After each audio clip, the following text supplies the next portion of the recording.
ya ka so hemu a ebema assignment enyame de ma na enye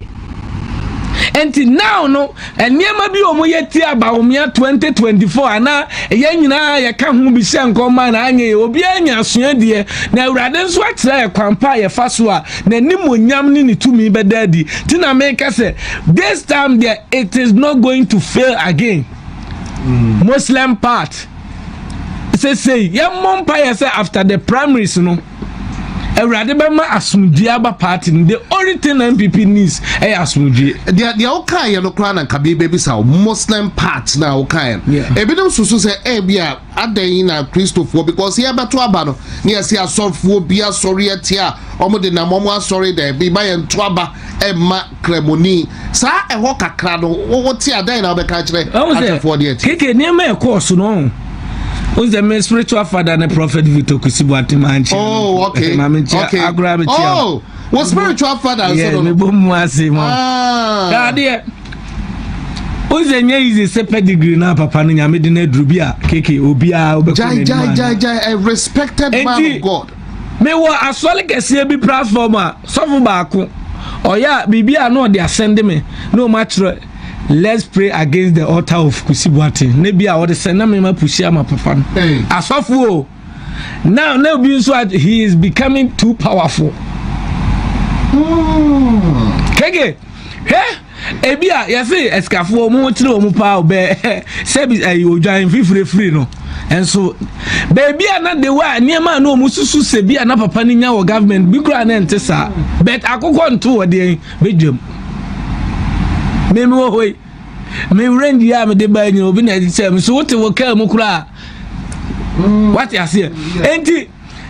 omu fafo na o mafre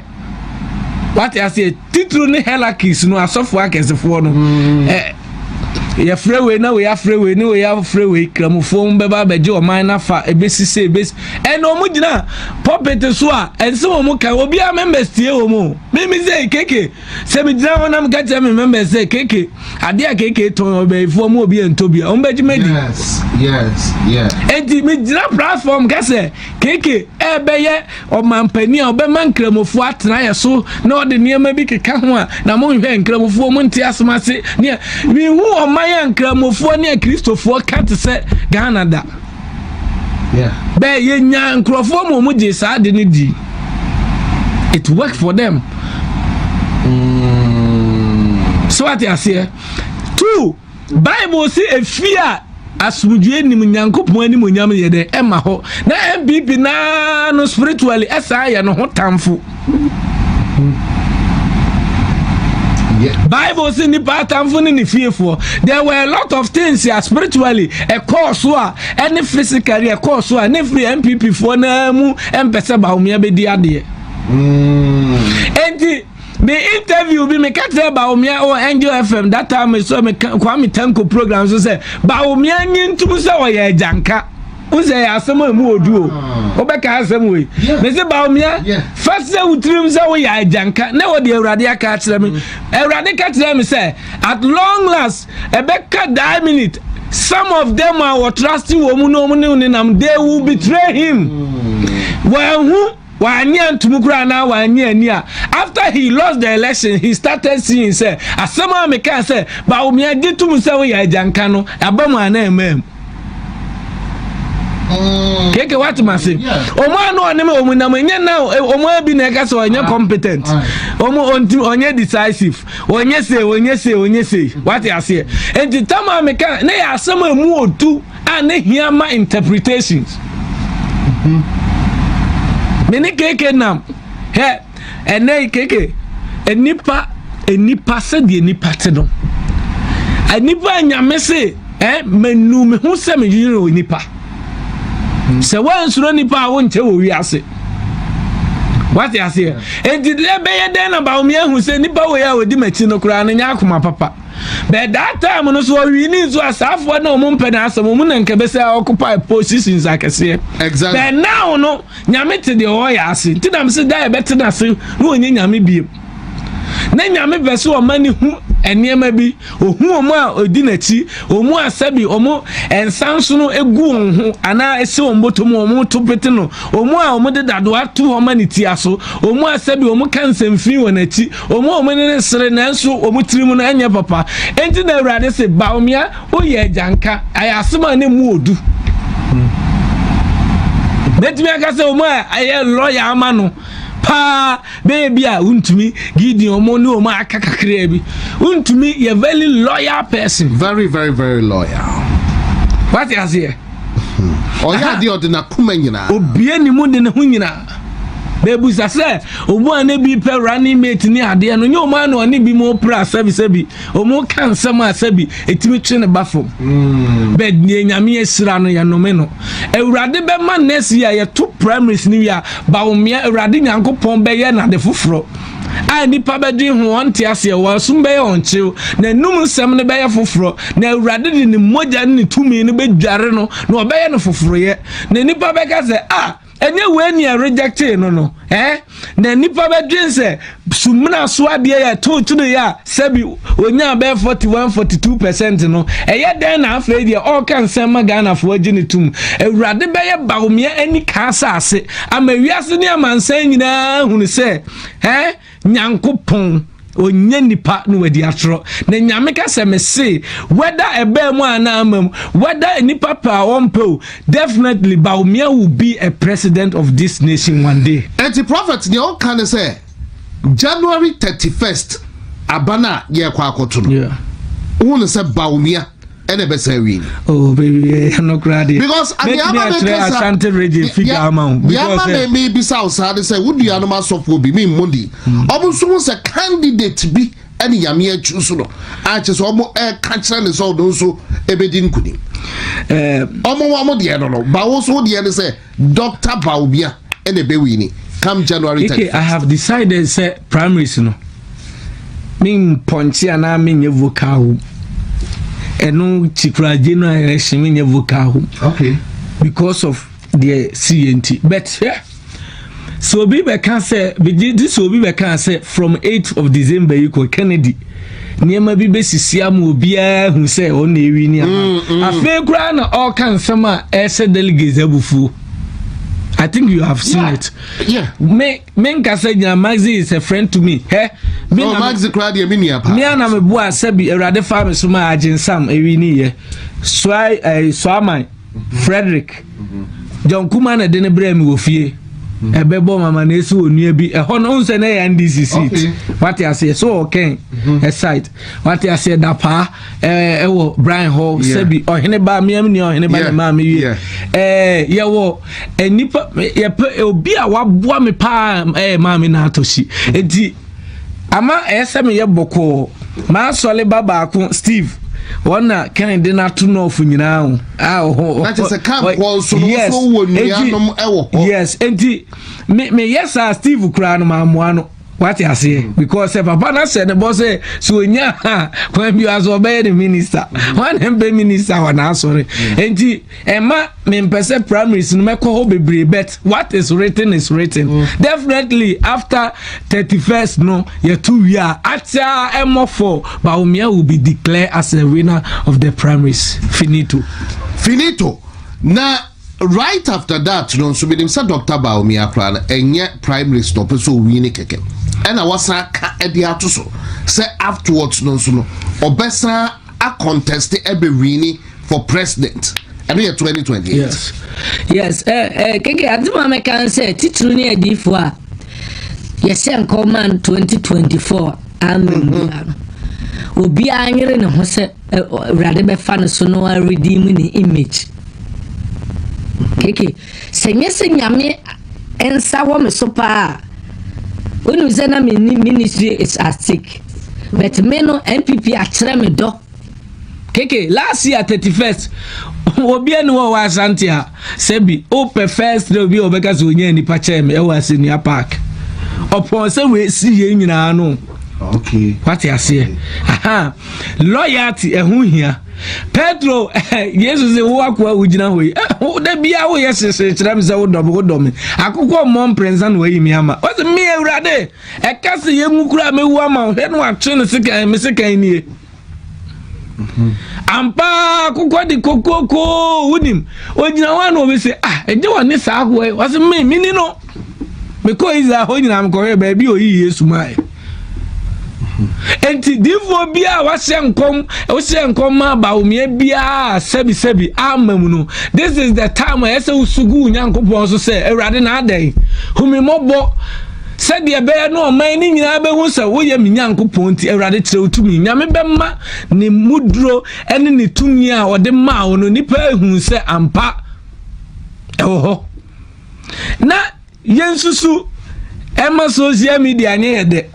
me meba segeke nyam program no meba kura me meka no bebre o so what you say fize sebi oniema hwiegu a uhu hyehyɛ ti now no nti Yesu omuku no wie ya sebi ne nansa so sorry o ka se bi che wase na me babie mu dia meba ne sanwe na de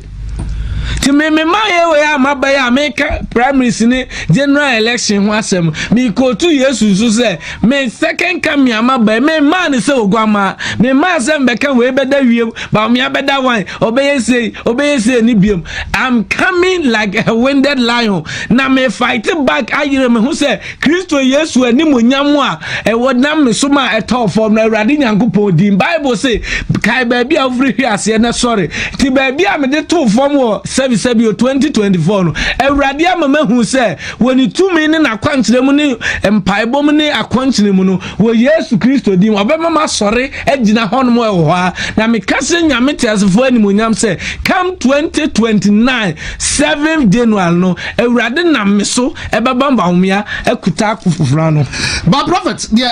ho ne ye me de the ya na ebi nso kan se 2024 there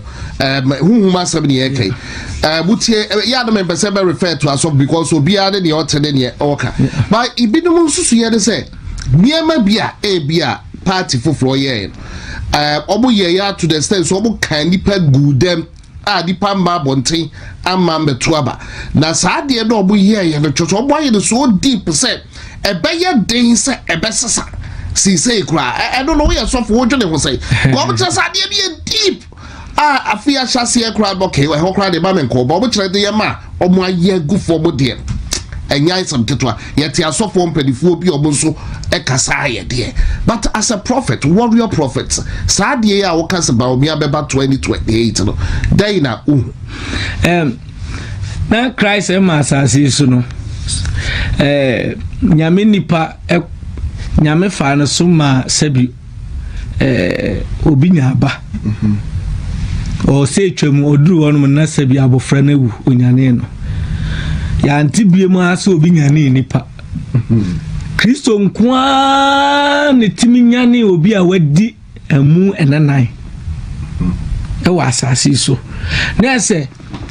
Yesu timi ade a nipa eye no one day no Yesu oye honhom ene honam no okutatumi no otimi ye de etra some days entimfa won se sabi incantations ne enchantment so Yesu tumi no etimi ade nyina na okanso ano aka no okan woni brem entimfa won se so obi sie nipa obi sie nanchio oyese opete jonso oyese yo enne na wo ye we ya ene ye ma wa etena wo ya emfa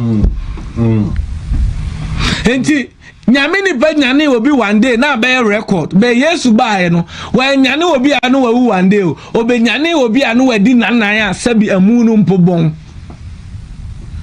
we to come to baby am pese me de ending say me pese me mani pa hu say jeje credit 19 years di akire sabi watimi ko na yentu obi o was sitting government esoda ebisi 2016 and with God all things are possible. Don't underrate anything bibia nyame tumi mu Awurade ka so obeye nyame hia obi a wasie nantue say wo nantwisam no bebro no nyame tumi so if is there stama okonya ne Lazarus no wan hia se obi be kwa go train nchi ana obi be ya de bi even Mary ne Magdalene ne nuam kra no sebi omunyina ka se wo wura de aye de obon yenko be asema Yesu kan se wudidi a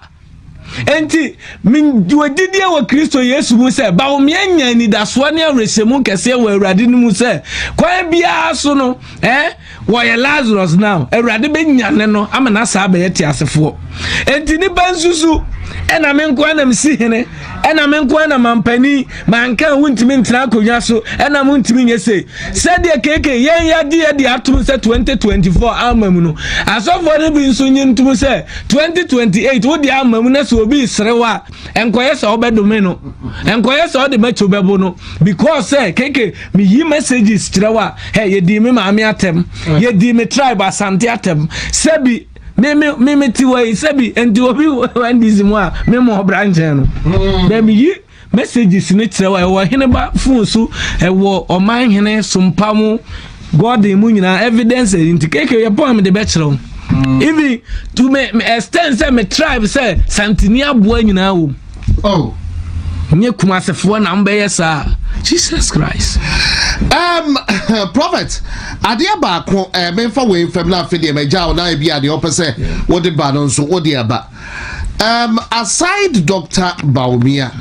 ayen koma ibi edi empo NDC mu ye tete na say be preaching third term for Mahama and the third term empo ebi o tie for mo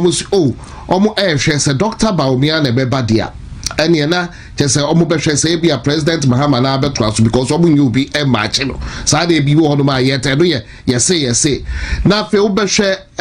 esamisa ka bi wo nua no masofo bi enso dia ba betu dwa se ye pa ye fa mark baby next year no third term bait no ehun komo e be peja pa na every constitutional review committee so by no almost say no the ambem na mo 5-year term but e be so say e be still na akwa say third term nkomoi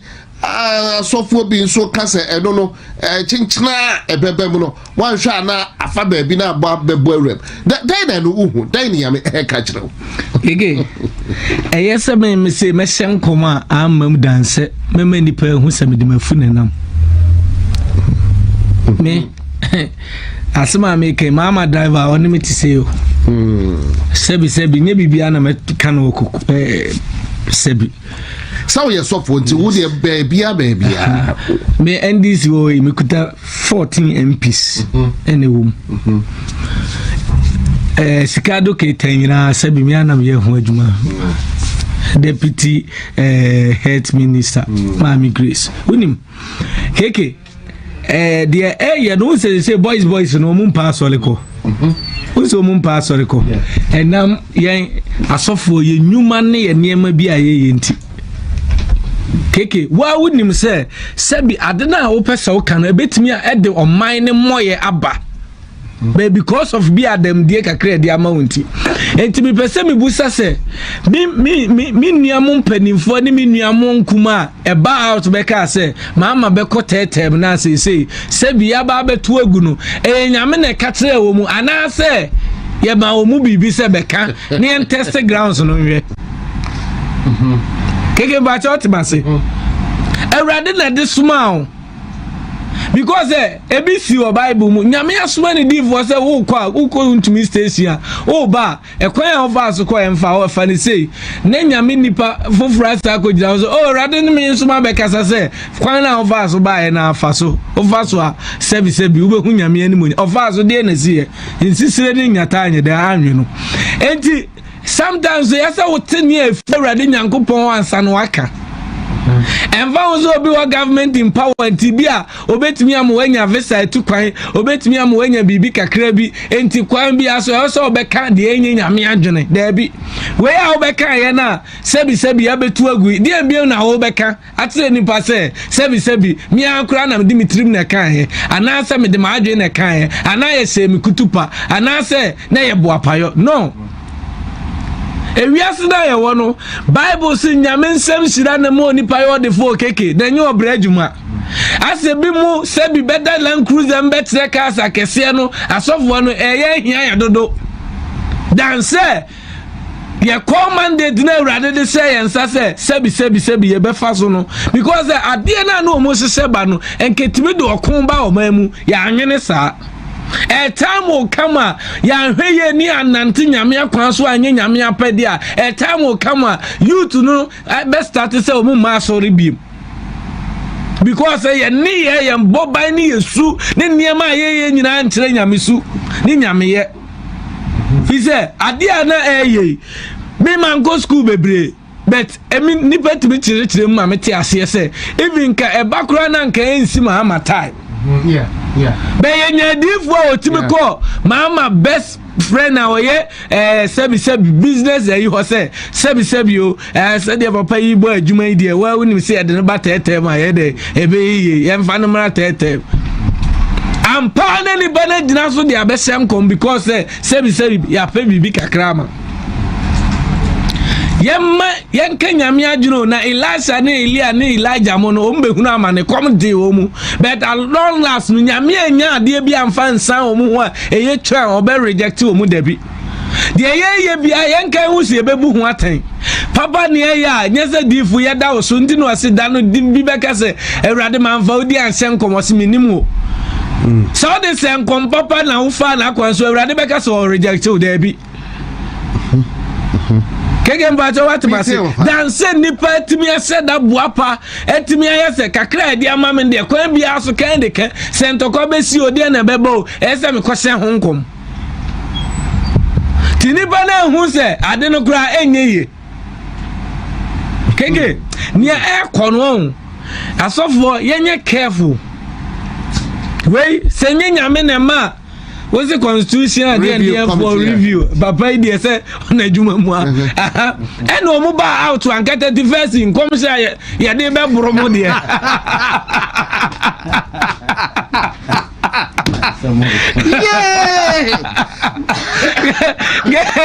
e global blue mu le go nya botre gamu mu bete bobo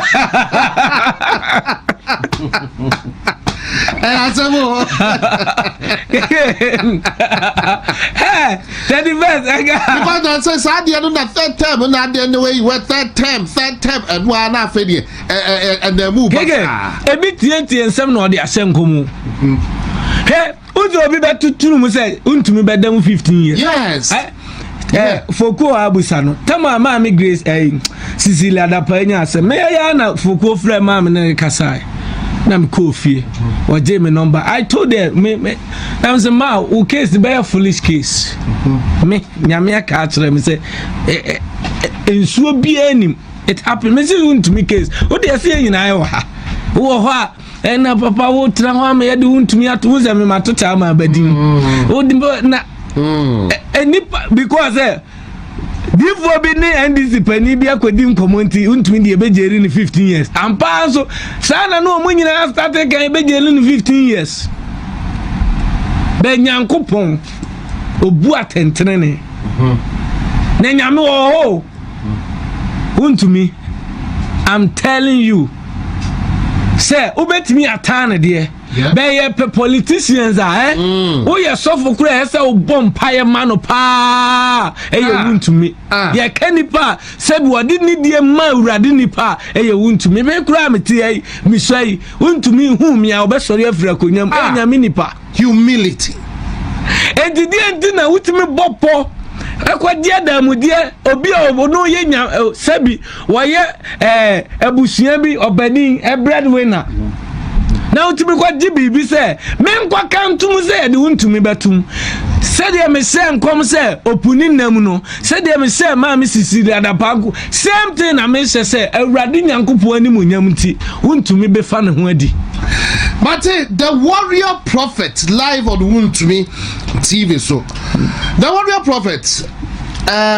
what can say p na ansa obekono debay and I would be chatto aka kire eye Ghana fo keke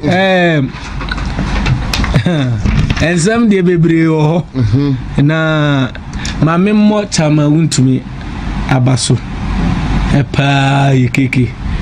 afibia me started beti asole 4 years ni. First year they manya 31st. Okay. Second year and I'm year which is 2023. Na untumi cheme more bags ahodo. Okay. More than 150 bags abre no na bi mo de bi solve so. Upon a crisis nyina ne de onamu 31st untumi acheme 50 bags. Oh, yeah. Honorable a free year afijase MP. Also acheme 50. Jaben MP. Ono so acheme 100 bags. Francis Owusu. Oh, Francis Owusu. Ono de bi bom mu asema no. Francis no. Yes. Because I'm a boba. Adoni asem no. Yes. Adoni asem no. What shall see? Yes. Enti. Anna. Andy. And so couple so I 20 bucks. Afibia ya umo ebeba 31st wa senior gas park na so I me park na wo kwa no ye chemo ma kuna form bro obi kura wa sebi o emo eyi kura no enye sika anye danto make say ye keka mo amanya egu ho a ye papa na ponso de ebeba enche kura wa semebo ye keka mo amanya egu wa enye mo ketwa at 31st obi obeba bia but you mamen kan say Appiah ye komunya afepa de hu ejasehye ewo na ye hu dignities no ene sebi Appiah ye ko wura mu a sekeke obi de akini e ba kura o se me pa cho me kofie nipa no betwe se kan de awo wo emfiri ni mu na nanimra na hoso no ansa na wahu se wakum nipa. Enya Appiah favor police and soldiers. A lot of police who ye police ni ana soldier ni na wo nyame ni pa bia fa ho question ase no ondi man in favor nurses, in favor and craft from 2 years to 11 years. 2026 year ko remi enya afe papa sa ya Appiah ese nipa bo won kwa ho mpae obi obeba be gina ho se ya afe pa ena sika ye die ne ho what we witness and I experience in 2025 you know worse sec de me di chat one say Appiah ye wura ma wonu aduane wie na ye bo modern na gas nso hwe ne ye pa efie be sese dodo enya afe papa Nyafi papa obi kan agisia ya Appiah low pressure be kunkrofo pa o de atwereto ba so what can I say so bit baby o say ada na modie sa prophecy we be doom prophecy kwa ena mu keke sa papa no ho enipa. All right, Pepacho, want to be TV so Eddie still with the warrior prophet or rapo some intimate keke Yesu ekire na suafo ne Bible bi say no kai wasi my dad aduane na opani hie free die so musum enipa bia so obi timi eka bone e wo wani mu no enhira ya ade hu keke kura na wo nanim se keke be president obeye se a enikwa sa wo ka no mo ekire no because that ya sengrofo bebre nkom se ombedi mampani ombeye MPs ni ade o mu shefom ti when o boss wa bonsam nim nyame tiri mu adwene the moment ya